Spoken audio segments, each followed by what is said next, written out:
Hi BookTube, it's Amy, and we're back at it with another segment of my 2024 bookshelf tour. We are on the lowest shelf here, so I apologize about the lighting. There's nothing but shadows down here, and this is about as good as it's going to get. So this is an assortment of books, things that got shelved here because this is where the space was. On the end here we have the Delightful Diversion, which is a book about books by Reginald Brewer.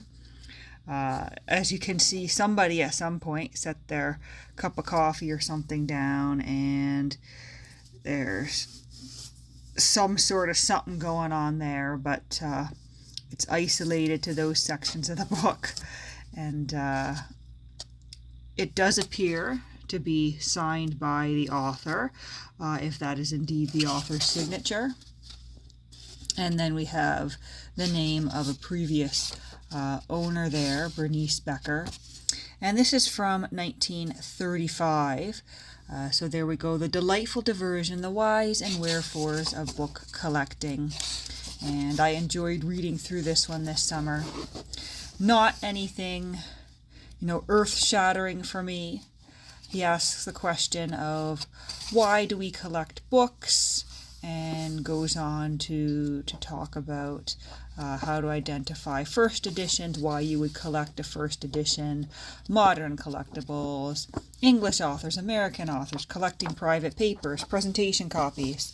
And we do begin with, as you can see here, an illustration of Edward Newton. Somewhere in here. There is Newton in his famous Oak Knoll Library in Pennsylvania. But that is a great one from the 30s about book collecting. Next to that is, and I'm being careful because there's no bookend on the end of this shelf. It's just sort of set precariously. I need to buy some more bookends.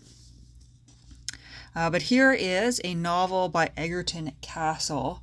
In another segment of this tour the other day, we did look at Egerton Castle's book on book plates. This is one of his novels, The Light of Scarthy. And it's certainly not very well known. Published in 1899. It is essentially, I would characterize it as a Gothic romance.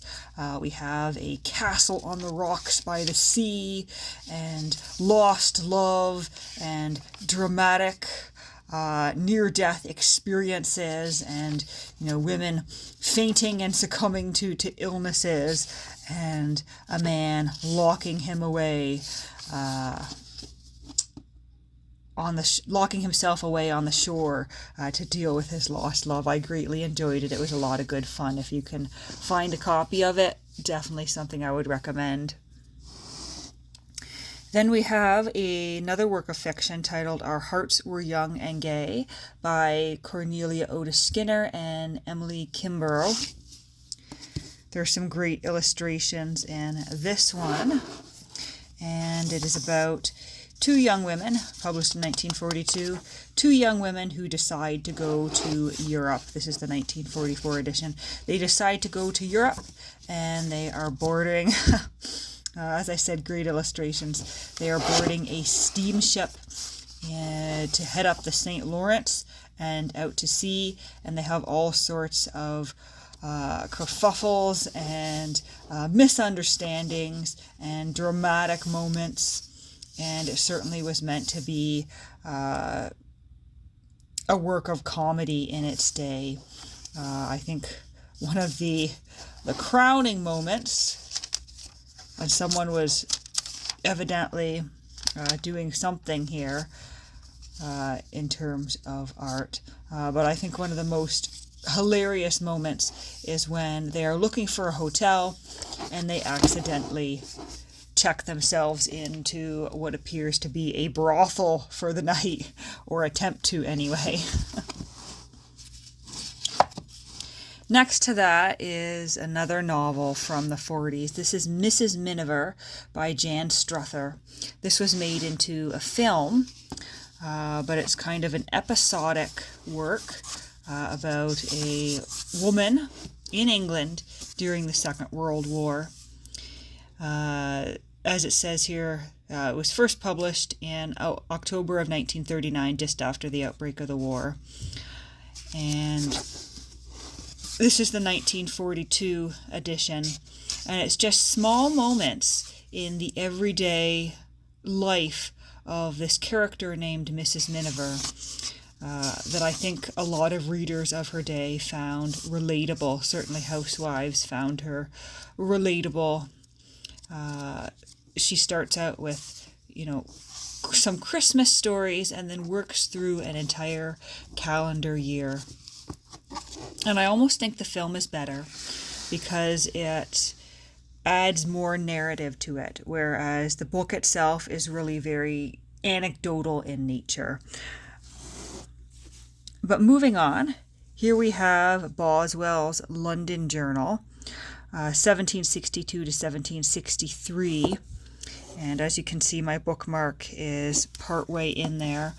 So I dipped into this, but I haven't read it in its entirety. And I absolutely love James Boswell's Life of Johnson, that great biography. And I was interested in reading some more by Boswell. And so I thought, well, this single volume of his London Journal that I found in a bookstore for an affordable price, I don't think I paid very much for it at all. I think it literally was, it's £3 listed in here. £3. I think I must have ordered this one online. This is not the one I found in a bookstore. It's another one here. It was The Literary Career of Sir Joshua Reynolds that I found in the bookstore for cheap. This is one I ordered through Abe for just a few dollars. And of course, there are several volumes of his journals, but I decided to start with one. It begins with a note from the publishers about Boswell's papers, and then you dive into his journals. Next to that are a couple that were a gift from a viewer here on the channel. They arrived in the fall, and I do have to admit I haven't read them. I haven't dipped into them yet. I put them down here, and I put them down here, and then it was a very busy and tumultuous autumn. But this is the memoirs of the Countess de Boyne, 1781 to 1814. And I do absolutely enjoy memoirs, so I should pull this one up and read it soon. And then there is a work of fiction titled Around the World with Josiah Allen's Wife, which is an American novel from the 19th century, I believe.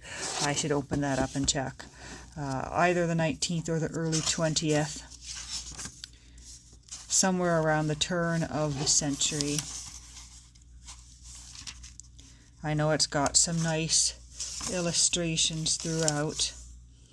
1899 was the original copyright date, so I was correct in saying the 19th century just barely. Next to that is one titled The Queen's Choice, which is about the city of Ottawa, which is the capital of Canada, and how Queen Victoria came to choose it as the location of Canada's capital. For a period of time, the capital of colonial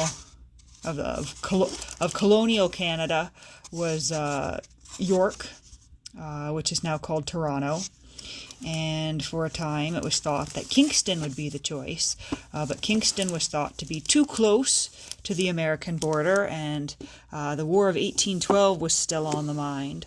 And so Ottawa was chosen for its strategic location. Ottawa was nothing but a lumber and pulp and paper town at that point. And so in some ways it was thought to be a little bit of an odd choice, but here we are today. Next to that is The Club by Leo Damrosch. And this is a more recent publication looking at Johnson, Boswell, and a few of their contemporaries, including Sir Joshua Reynolds. which is why it is shelved next to The Literary Career of Sir Joshua Reynolds. And I think this one is published in the last couple of years, so 2019. So not too new, but not too old either. And it's just sort of is a snapshot of this social club that Johnson and Boswell were a part of, along with many of their contemporaries. And it gives a lot of great biographical information about both Johnson and Boswell, if you're interested in them or a fan of Boswell's Life of Johnson, as I am. And next to that is this one, The Literary Career of Sir Joshua Reynolds. And this is the one that I picked up for cheap for $7. 1936. And it's just a nice overview of biographical material, and the appendix takes up a large portion of the book. But I quite enjoyed it. I didn't know too much about Reynolds at all, but this was sort of a nice introduction to him. Next to that is another book about books, and I'm shifting myself here so I can avoid sitting on my foot and putting it to sleep, as I did last time I filmed one of these. But this is The Elements of Book Collecting by Iolo A. Williams. Another battered, dirty, stained hardback.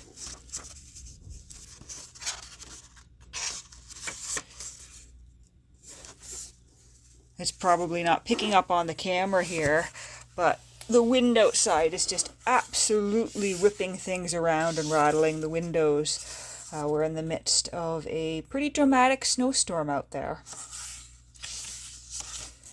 I'm just looking for the publication date to remind myself of it.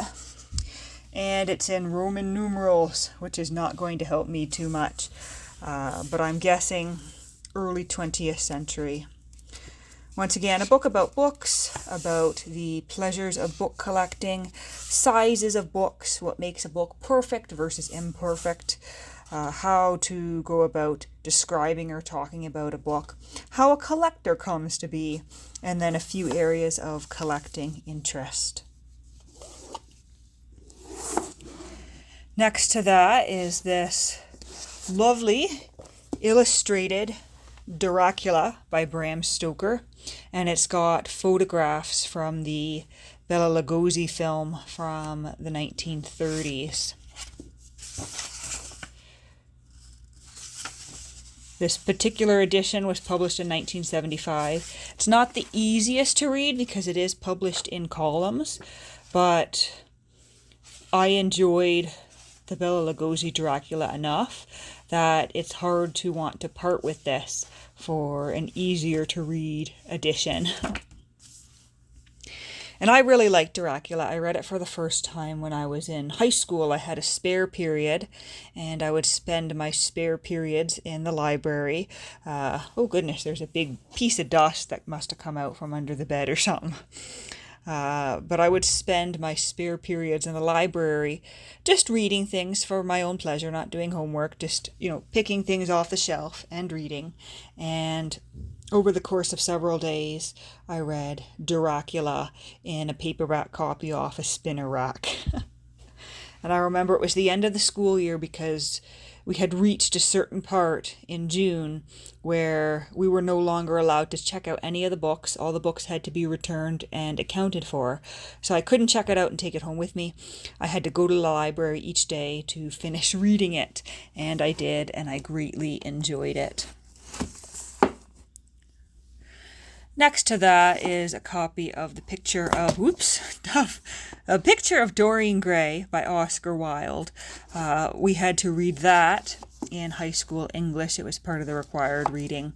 I greatly enjoyed it then, and I enjoy it now. Then there is a copy of John Glasgow's poetry collection, A Point of Sky, one of my favorite poetry collections, but very simple, very nature-focused, I would say. And John Glasgow is a Canadian author, which is why there's a little bit of Canadian stuff on this bottom shelf. Nina Burkout's The Gallery of Lost Species, set in the city of Ottawa, about a woman working at the National Art Gallery processing the loss of her sister several years ago. Great novel, but a very emotional novel. Then there's a poetry collection by Michael Crummey titled Selvage. He's published a number of poetry collections, but I have just this one, and I also have his Under the Keel, and those should more properly be shelved next to each other. Then there's another Canadian novel here. This one is translated from the French.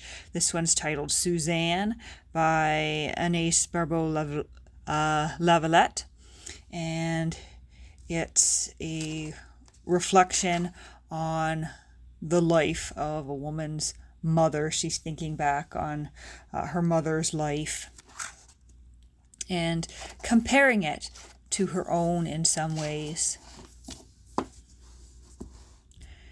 And then we have My True and Complete Adventures as a Wannabe Voyager by Phyllis Rudin, about a young man who's working for the Hudson Bay Company.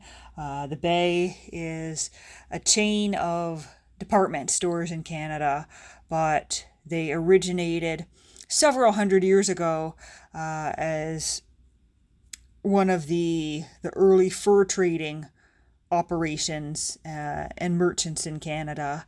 And the young man in this story is sort of working in their little museum, and he has this almost obsession with this myth from French Canada about these men in, I think it's the 18th century and the story is set, who want to go from the camp they're working in to see their families on Christmas Eve, or maybe it's New Year's, I can't quite remember, but they realize that they can make it there and back in one night by paddling their canoe through the skies with the help of the devil. The only problem is if they don't make it back in time, they'll have to paddle forever in the skies. And he has this fantasy about being there and paddling with these great mythical figures. And you can tell my knowledge of that bit of folklore is a little bit shaky, but I think that's the general gist of it. And here's a novel by Michael Crummey, Galore. Michael Crummey has written a number of great novels set on the east coast of Canada. I prefer Swetland, which is a novel about a town in Newfoundland where the government is going to offer everyone money. They're going to write everyone a check to leave and resettle elsewhere because the town has grown so small that it's not financially beneficial or feasible to continue providing services. It's a loss to provide services to this tiny, dying community. But the catch is nobody gets any money unless every last person in the community signs on. And there is one old man who does not want to leave and refuses to sign anything or take any money. And he is the holdout, and this is his story here. And then on the end here we have the Collector's Cosmos, the Meekins McLaren print collection, which is the special collection gallery book that I purchased at the National Art Gallery here in Ottawa after seeing the collection of prints on display a couple of years ago, and it's a very interesting collection. But we're at about 20 minutes here, so I think I'm going to cut this section of the bookshelf tour for now, and when we come back with the next one, we will finally move over to these treasures over here.